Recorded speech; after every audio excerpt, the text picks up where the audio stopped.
पश्चिम बंगालमध्ये सध्या निवडणूक प्रचार शिगेला पोहोचला आहे. भाजपचे नेते नितीन नवीन आणि जे.पी. नड्डा एनडीएसाठी जोरदार प्रचार करत आहेत.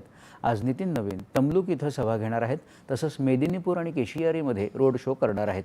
जे.पी. नड्डा आज बहरामपूर आणि विष्णुपूर येथे रोड शो करणार आहेत.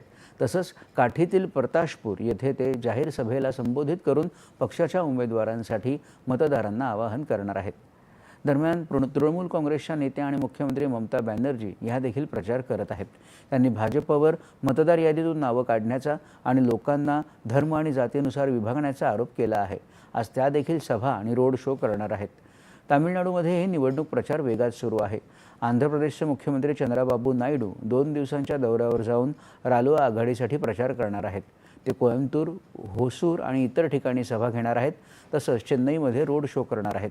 तामिळनाडूचे मुख्यमंत्री M.K. स्टॅलिन हे देखील चेन्नईमध्ये रोड शो करत आहेत. त्यांनी आगामी निवडणुकीत 200पेक्षा जास्त जागा जिंकण्याचा विश्वास व्यक्त केला आहे. तत्पूर्वी पश्चिम बंगालमध्ये काल भाजपचे ज्येष्ठ नेते आणि पंतप्रधान नरेंद्र मोदी यांच्या अनेक प्रचारसभा झाल्या. तामिळनाडूमध्ये भाजपचे ज्येष्ठ नेते आणि केंद्रीय गृहमंत्री अमित शहा यांनी मायलापूर, इरोड यासह विविध ठिकाणी प्रचारसभा घेतल्या आणि रोड शो केले. यावेळी जाहीर सभेत बोलताना अमित शहा यांनी द्रमुक पक्षावर जोरदार टीका केली. भ्रष्टाचार आणि घराणेशाही ही या सरकारची वैशिष्ट्य असल्याचं ते म्हणाले. रालोआ सरकार सत्तेवर आल्यावर द्रमुकचा भ्रष्टाचारी कारभार संपुष्टात येईल असा विश्वास त्यांनी व्यक्त केला.